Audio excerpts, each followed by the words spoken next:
It's a pleasure to be back here amongst you, and also it's a privilege to seeing so many of you that I had the privilege to meet at previous conferences of the THIT.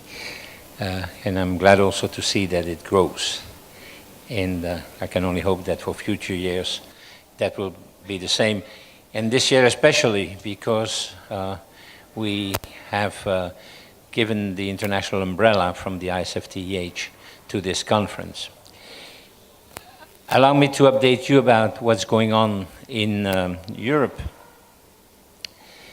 especially around the regulations regarding eHealth.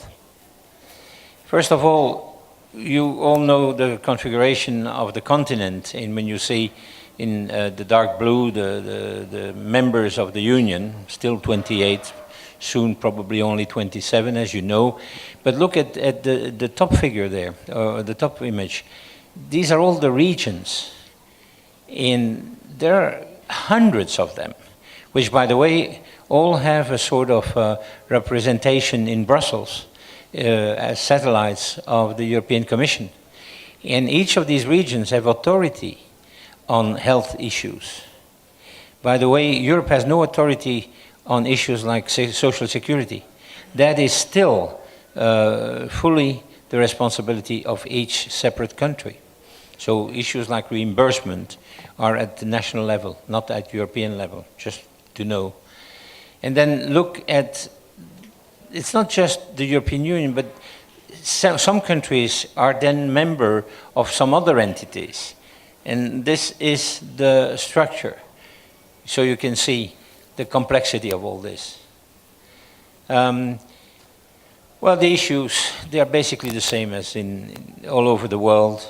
The growing demand of medical specialities, and also the rising costs. I'm not learning you anything from what you don't know already. And therefore, the solution towards the future is definitely eHealth. And whether you call it telemedicine, the mHealth that is part of it, the eHealth, the telehealth, it all serves one major purpose, which is the universal health coverage. That is the ultimate goal. And it's a matter of reaching it in quality, not necessarily in quantity. One thing is for sure, there is no way back. We are condemned to use technology, but we have to learn to use it appropriately. And as the scope of all this grows as we speak, it's not evident for each of us in the professionals to be able to update all the time. So we have to learn to use it, and the next generation will have that major task to do. And if it's used properly, it can be a wonderful world.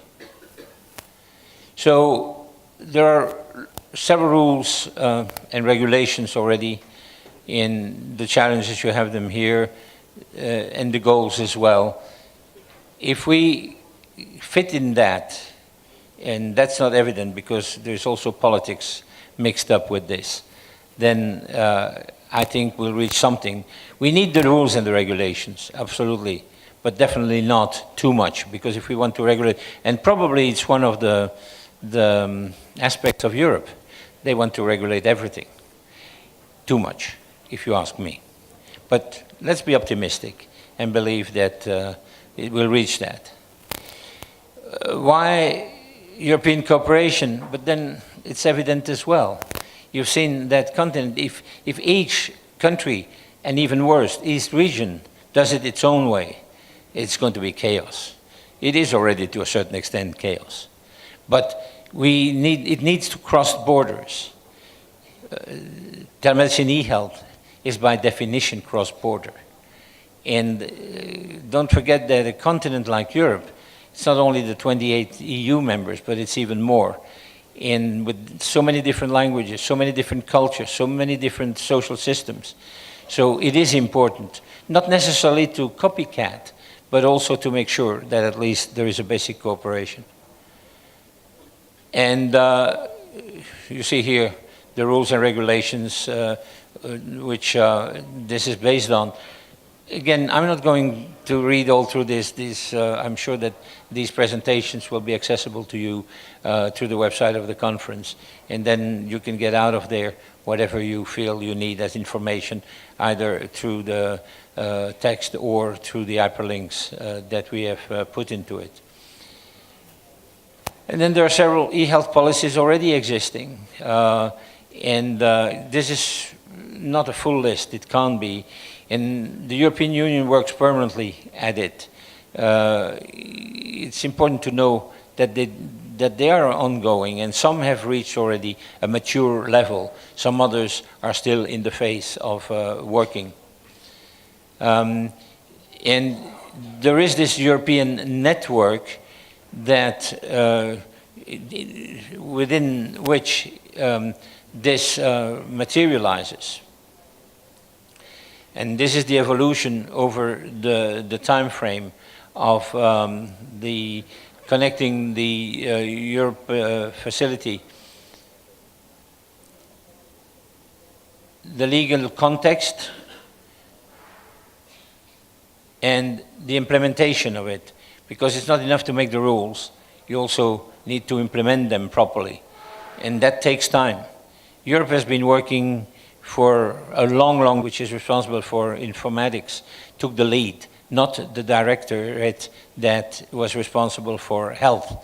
That came kind of later. Now today there is already closer cooperation. And here you have in this slide and the next some statistics from WHO showing that Europe, the European Union is really a leader in e-health legislations, and you have the different sectors in which this legislation and where Europe has been, is a leader, is dominant. Because it's not enough to have a society, we need to communicate not only with our members, but also beyond that. And there we have our website, of course. We have our quarterly newsletters that go out even beyond our members to more than 20,000 people around the world.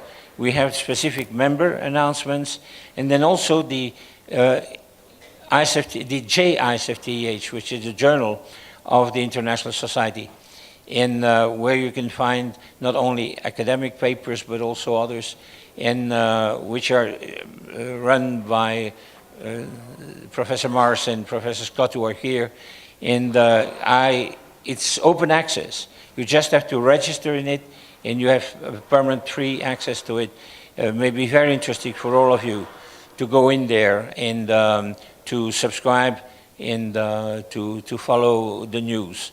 This is already the volume 4, meaning 4 years, and it goes on well and well. And actually, the abstracts of this conference are just being posted on the journal. So you'll find that in there.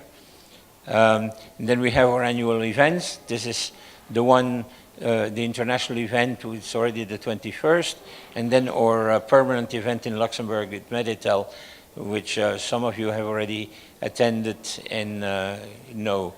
And then last but not least, and as it was said before, it's not enough to listen into this, but we store all these knowledge resources in the website of Meditel, where all the presentations since 2002 have been posted, again, open access. And there's a lot that you can learn from there.